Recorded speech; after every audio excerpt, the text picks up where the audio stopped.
We are officially in the month of June, and I want to take a look at the games that are coming out, what games that I am predicting to be a buy, and what games I think you should rather wait on a sale for. Now, of course, it is June 1st. A couple games did drop today. I actually played quite a bit of Necromunda Hired a Gun, and you guys will wait to see where I peg that game in, since I kind of have an advantage of already playing the game. The rest of them is just a general guideline and how I think pricing is going to go in the coming months, and what's going to go up in price, down in price, everything like that. So let's get right into it.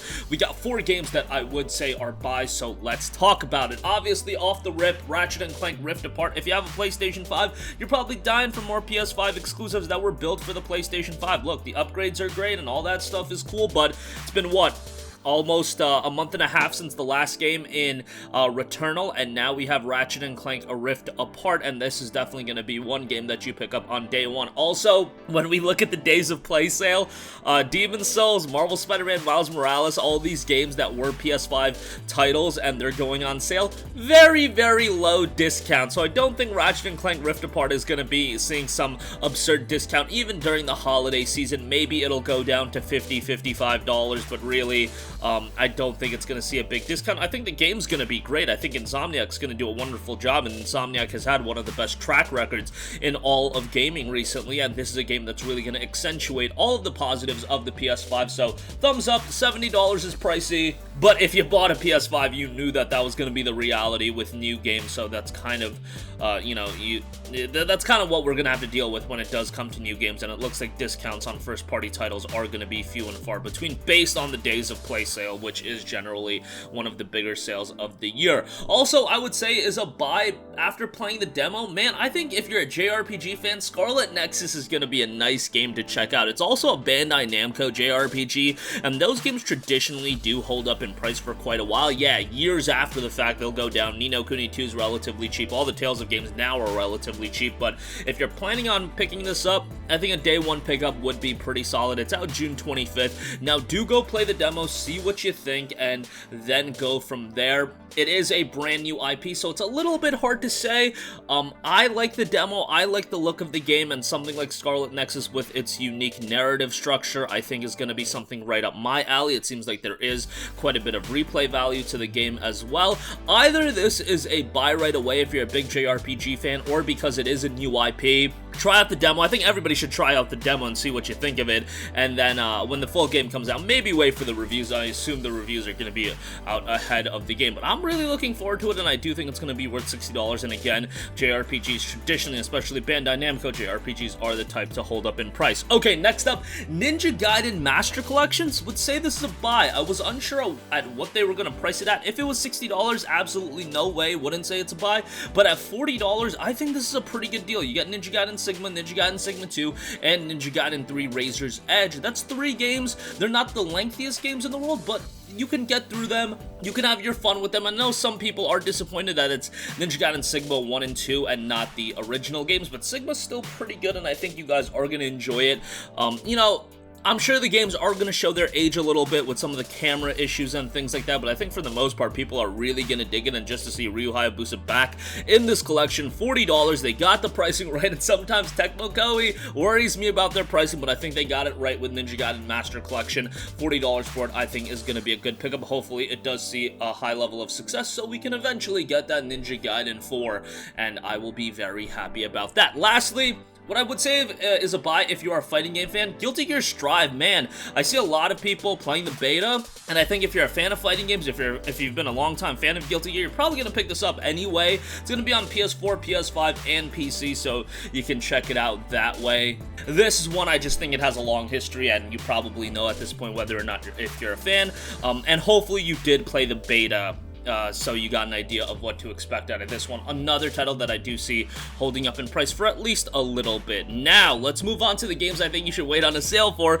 and one right off the rip, maybe a lot of people are thinking about, Final Fantasy VII Remake Intergrade. Okay, before you guys, bring out the pitchforks. Here's my issue with this, and I probably will buy the PS5 version of this game because I am such a nerd, and I want that, like, PS5 case with FF7, but that's just me being a nerd, and definitely not the logical move, and hopefully I smarten up by next week and I don't do that. But this is $70 on PS5. Guys, you can buy a PS4 copy of the game for much cheaper. It'll upgrade to the PS5 version, and then you can buy the DLC, and you won't be spending $70. That's how easy this is. It's absolutely not a buy for the $70. That's the issue here. We've seen FF7 Remake readily available for sub $40. If you buy it on the PS4, you get the upgrade, buy the DLC, and you're good to go that way. That's all I'm saying.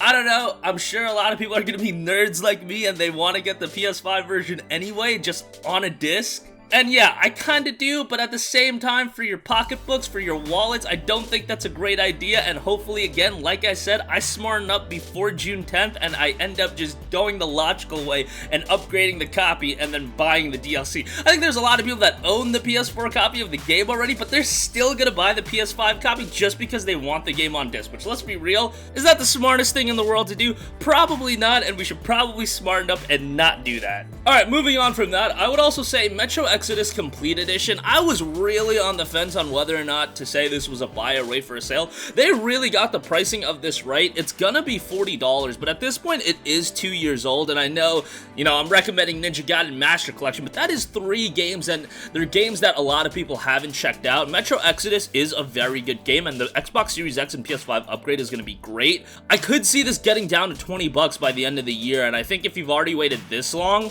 you might as well wait a little bit longer for it to go down to $20 or $30, and I think at that point it's going to be a great deal. Like, I see this going on sale pretty quickly. In the case of Ninja Gaiden, Tecmo Koei Games are another one of those, game publishers that their games typically hold up in price. Like, look at how expensive, like, the Attack on Titan game still is. Their games hold up in price for quite a while. So, Ninja Gaiden, I don't foresee that going much cheaper that quickly. Metro Exodus, I definitely could, but remember, this includes the base game upgraded with both expansions, so if you want to buy it, this is one where I was really on the fence, and if you want to pick it up, go ahead and pick it up. Would say that this is a wait for a sale. Next one, Dungeons & Dragons Dark Alliance. Look, I'm really excited for this game, and I'm definitely going to check it out, but if you have an Xbox One or a PC, it's gonna be on Xbox Game Pass, so I feel like just buying it as a PlayStation owner, I mean, that's always gonna be something that's up for debate. It is a $40 budget title, but if you have a friend that has an Xbox One, if you have a PC that's capable of running this game, I think the best route to play this game is go the Game Pass route, and you're gonna get it for a great value. Otherwise, if PlayStation is your only option, I guess you can pay the $40 for it. It's just whenever I see a game is just available on another platform in a much more accessible fashion like a Game Pass, it's hard to recommend buying it for $40. That's just my opinion. You guys might disagree. Moving on from that, Sniper Ghost Warrior Contracts 2. This is another one where the games have been relatively consistent, but it's not like they've been elite tactical shooters. This is one I could easily say go discounted pretty quickly. It is out in just a few days, and it is coming at a budget price point of $40, so take that for what you will, but yeah, I do see that one getting discounted. Next up, we have Chivalry 2. This is a game that they're definitely gonna update and make better over time, and Chivalry 1 was very, very well received, but if you do wait a little while, I think in a couple months, you're gonna get an even better version of this game. It's gonna have more additions to it. I think it's gonna be pretty good right out the gate. $40 as well, so I think that's a relatively good price point. I really like that it has cross-platform play. This and Metro are probably the 2 games out of the way for a sale that I would say are very much on the fringe of, yeah, hey, you could make an argument that these are buys day one, but given that there are so many games coming in June, I wanted to keep a couple games in the way for a sale category with the idea that in Chivalry 2, I think the game's going to get better and better, and I don't think it's going to have the player base issue given the fact that it's going to have cross-platform multiplayer, and Chivalry's a pretty popular IP, so I think it's going to be fine from that end, and I think the game's just going to get better and better. And Metro, again, I could see it go on sale by the end of the year to a relatively great price of like $20 to $25, even $30 for it would be great. $40 for it is very good, but I do see it getting a little bit cheaper. And lastly, the game I would say wait for a sale on as well is Necromunda Hired Gun. Again, I have kind of an unfair advantage saying this because I have been playing it on PC. I am enjoying it quite a bit, but it is clunky at times. It is a little bit sloppy, but the first-person shooting gameplay I think is very, very good. It's a game that, again, I could see it get cheaper and cheaper as we head on to the rest of the year. It's already priced really well. I mean, on PC, you could get it for like $30 and change, and that's a great price. $40 might be a little bit pushing it. I think if you could get it for sub $25, that would be the ideal price point, and I think it is going to get to that by the end of the year or early next year. And given how many games are coming out, Necromunda is definitely something you want to keep on your wish list, but I do see it getting cheaper, and it does have its issues, and it is very rough around the edges. I'm enjoying it for what it is, but yeah, I wouldn't say spend $40 right out the gate for it, but that's my opinion on that. Yeah, that's my 2 cents on it. You can agree, you can disagree. This is just how I'm looking at the lay of the land come the rest of this month. I think this month is going to be quite packed with new game releases, and you do have to be a little bit selective. This is how I am looking at it. If you guys disagree, let me know in the comment section down below. Is there anything on this list that you're planning on picking up day one regardless? Let me know. Sound off with all of your thoughts in the comment section down below. Thank you for watching, and goodbye.